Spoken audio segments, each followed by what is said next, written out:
Chapter 6. Renaissance Theatre. The Renaissance period is seen as a rebirth through the return to classical thought. The age inspired a new, humanistic outlook.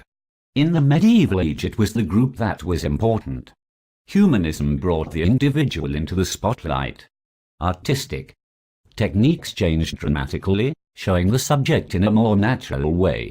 Oil paints made portraits more lifelike and perspective was refined, lending realistic dimension to paintings.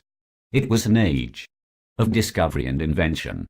People became less concerned with the otherworldly, and more interested in conquering the material world. The theatre of the Italian Renaissance did not produce great playwriting. Most of the plays were staged in academies of learning, or just read aloud.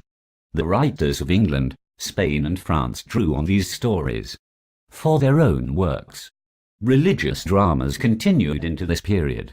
A general interest in classic Roman and Greek texts produced many revivals of the plays from previous periods. In the early 1500s, Italian plays were written in Italian rather than Latin.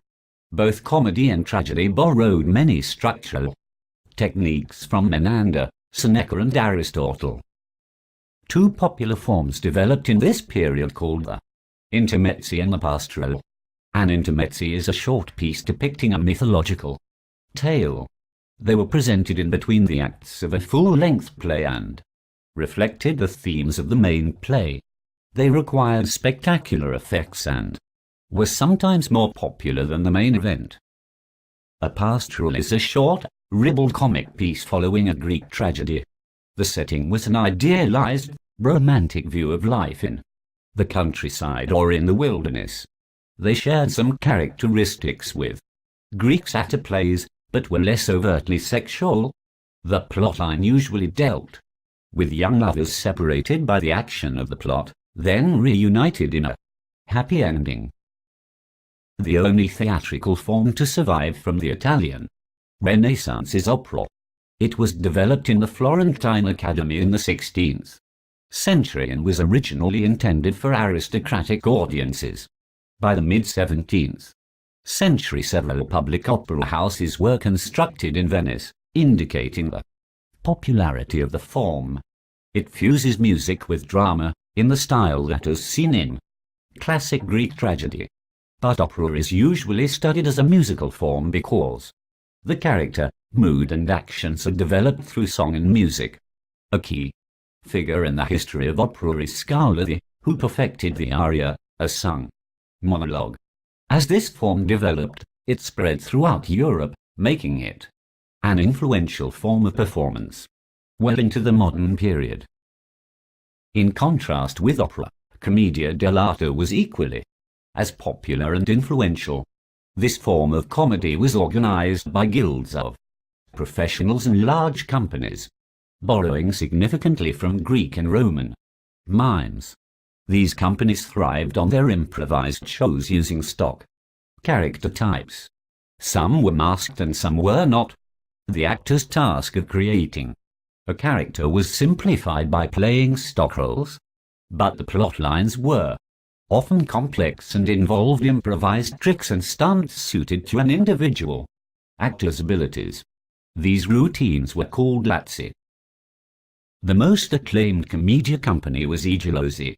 It reached its peak of renown in the late 16th century under the leadership of Francesco and Isabel Andreini. Their performances crossed social and class barriers. Friends of the Andreinis included the nobility and royalty of Italy as well as other countries. Commedia dell'arte influenced the theatre of many European countries and is said to be the predecessor of the comedy scene in the performances of Charlie Chaplin, the Marx Brothers and the Three Stooges. Italian architecture was heavily influenced by classical rules and new approaches to design. The three most influential examples of new theatre architecture are still standing today. The Teatro Olimpico in Vicenza was designed by Palladio but completed by Scamozzi. It is based on the rules set out by the Roman architect Vitruvius. It is designed to be a miniature indoor version of a Roman amphitheatre. Scamozzi went on to design a much smaller theatre in Sabbionetto, which is said to be the inspiration for the proscenium arch, a frame that separates the illusion of the stage from the seating area of the audience. The theatre at Sabbionetto had a singular point of view, enabling an audience member to imagine the scenery as if it were a picture. Taking this idea further, Giovan Battista Aliotti developed the first proscenium arch in the Teatro Farnese in Parma. Treating the stage as a picture, designers incorporated the illusion of perspective. The technique of making flat surfaces appear to have depth.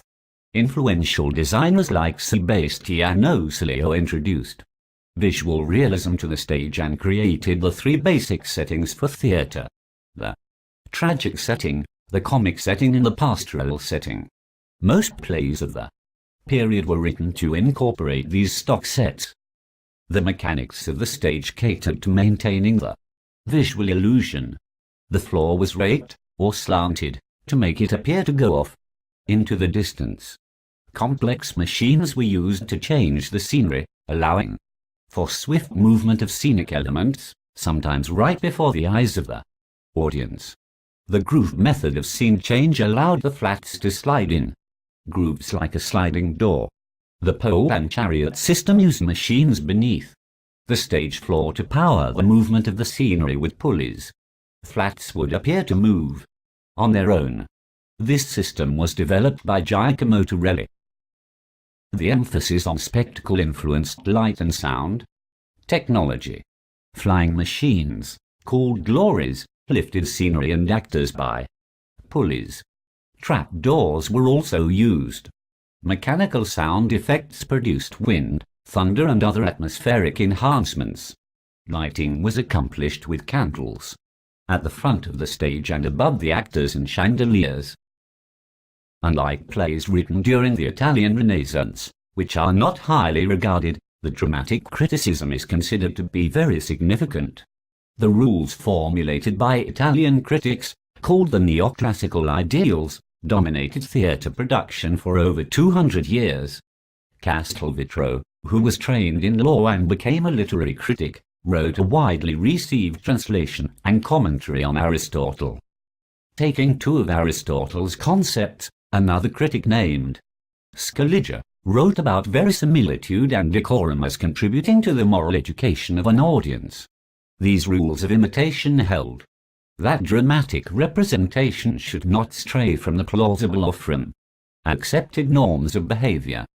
Castelvetro went further than Scaliger to say that theatre was invented to please the ignorant multitude and that the practical and physical aspects of performance outweigh the literary content. Castelvetro's writing on the unities of time, place and action was the first coherent statement of the rules that became the cornerstone of neoclassical criticism. In this period, there was a widespread desire to analyze and interpret the world. The neoclassicists established themselves as an authoritative voice on the matter of mapping and explaining the workings of performance. The extreme rigidity of these rules appealed to the ideas of the time. Artists who did not adhere to them were considered inferior or were censured. In other countries such as Spain and England, these rules were largely ignored. This is why the dramas and comedies of Shakespeare are quite different in their structure. In looking at how theatre is criticized, you can imagine how the debate has continued throughout the centuries, not just by critics, but in the practice of performers and directors as well. Should criticism be prescriptive, giving us rules, or descriptive, helping to interpret the work? Should theatre be didactic? Many people think it is not a place for art to teach morality, but to reflect it. Another issue that is debated is the structure of performance itself. Neoclassic ideals have influenced the way we interpret information. Are there other ways to structure the performance event? These issues continue to be explored by artists in their work today. This concludes the review of Chapter 6. Goodbye and thank you for listening.